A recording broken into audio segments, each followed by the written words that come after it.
다속 사상으로 본 예수의 영성, 예수와 다속 37번째 시간입니다.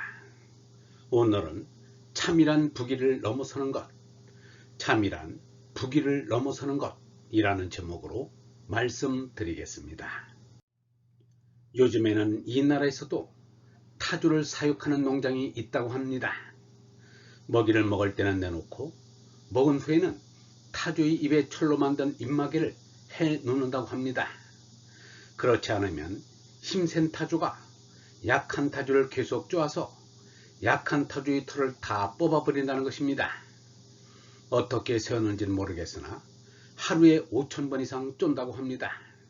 이게 짐승들이 지닌 수성입니다. 고양이가 쥐 놀리듯 한다고 합니다. 고양이가 쥐를 잡으면 그대로 먹는 것이 아니라 물어대든지 도망가게 한 뒤에 쫓아가 덥석 잡곤 해 쥐를 정신없게 놀려댑니다. 사람도 마찬가지입니다. 비교적 순진하다는 초등학교 학생들인데도 장애 학생이 있으면 도와주고 챙겨줘야 할 터인데 계속 놀려대는 것입니다. 그렇게 괴롭히는 것을 즐깁니다. 어른들 세계도 마찬가지입니다. 한번 만만하게 보이면 계속 놀리고 괴롭힙니다. 주먹 힘이 세거나 지위가 높거나 권력을 잡았거나 재력을 가진 자들의 진성이 드러납니다. 나라 사이도 마찬가지입니다. 강대국이 약소국을 계속 위협하고 억누르려 합니다.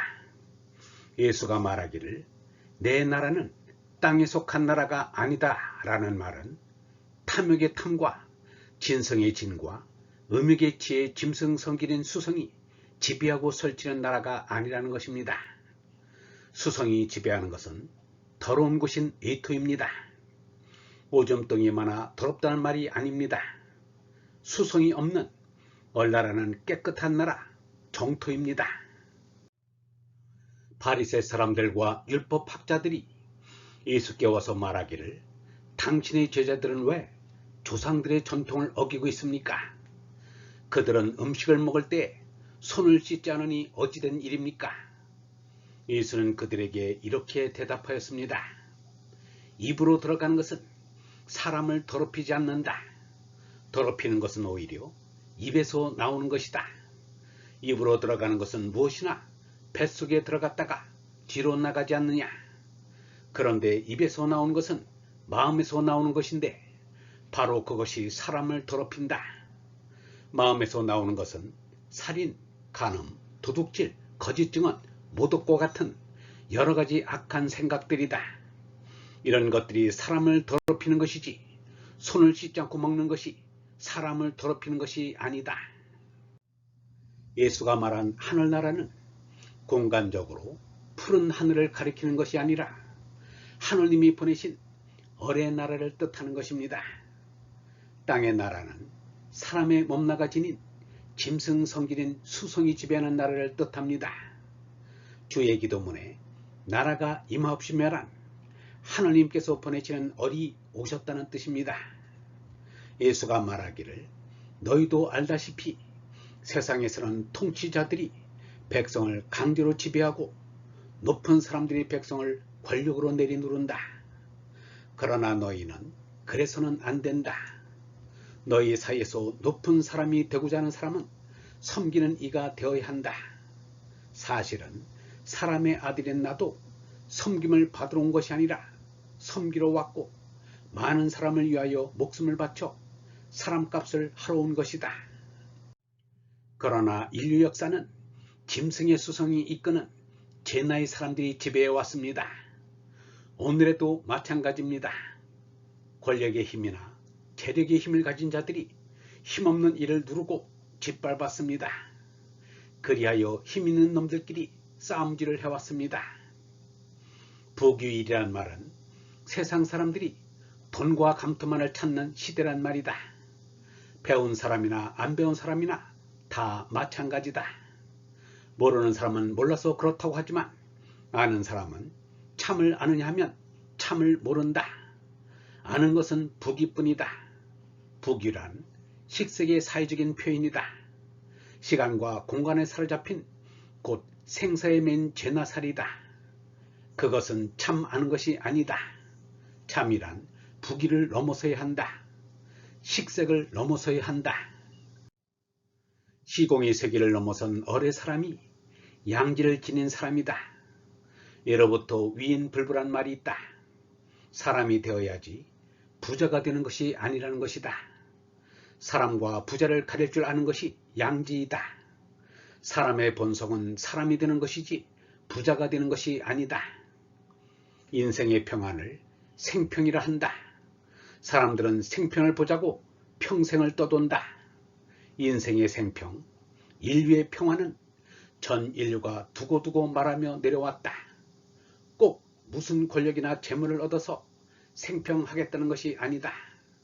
내가 깨닫지 못한 것을 누가 와서 아까까지 못 깨달은 것을 크게 깨달아서 생평하게 하여 주지 않나 수십 세기 동안 기다리고 온 것이다.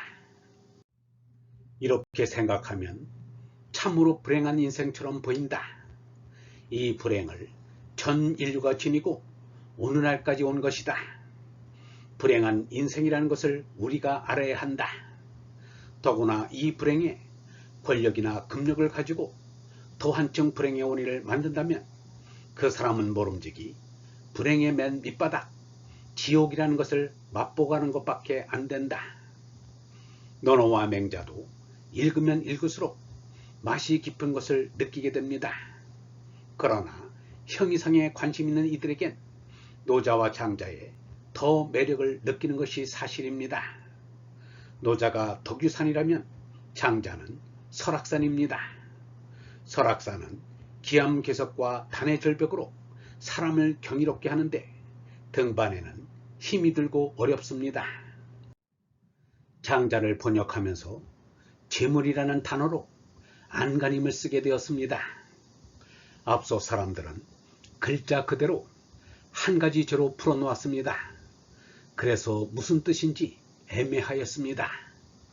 그런데 재물론 안에 있는 여물, 상인, 상미에서 수수께끼를 풀 수 있게 되었습니다.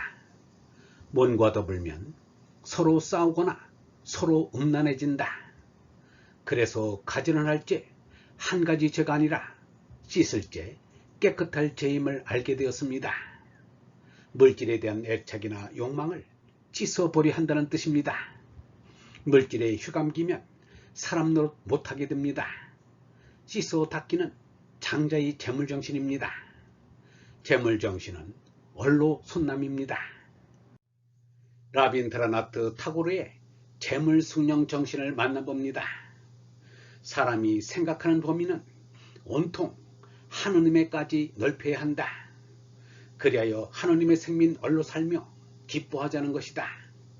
그러나 사람의 생각이 여기에 이른다는 것은 참으로 어렵다. 죄나의 이기적인 충동과 자기 중심적인 욕망은 얼라에 대한 직관력을 흐리게 한다. 그것은 죄나의 짓이다. 우리가 얼라를 의식할 때 죄나를 초월하여 참나인 얼라를 깨닫고 전체인 하느님과 하나로 친호하게 된다.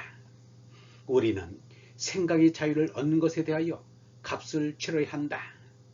그 값이란 무엇인가? 사람이 어버이가 놔준 죄나를 버리는 일이다. 죄나를 깨끗이 부정함으로써만 참나인 얼라를 깨달을 수 있다. 참나를 나타내는 것은 박혀있는 물질이 아니라 내 마음속의 어뢰빛이다. 이 빛이 밝혀질 때 사람에게 으뜸가는 계시는 내 속에 들려오는 하느님의 말씀이다. 얼번 여러분, 요즘 세상 사람들이 아는 것은 부귀뿐입니다. 부귀란 식색의 사회적 표현입니다. 식색은 짐승살이에 지나지 않습니다. 부귀는 참이 아닙니다. 참이란 부귀를 넘어서야 합니다. 식색을 넘어서야 합니다. 식색에 매어 사는 죄나를 깨끗이 부정함으로써만 참나인 얼라를 깨달을 수 있습니다. 참나를 나타내는 것은 박혀있는 물질이 아니라 내 마음속의 어뢰의 빛입니다. 어뢰의 빛이 내 마음에 밝혀질 때 하느님의 말씀이 들려옵니다. 오늘은 다석사상으로 본 예수의 영성, 예수와 다섯 37번째 시간으로 참이란 부귀를 넘어서는 것이라는 제목으로 말씀드렸습니다. 영성신학원 다섯 아카데미의 하늘소리였습니다.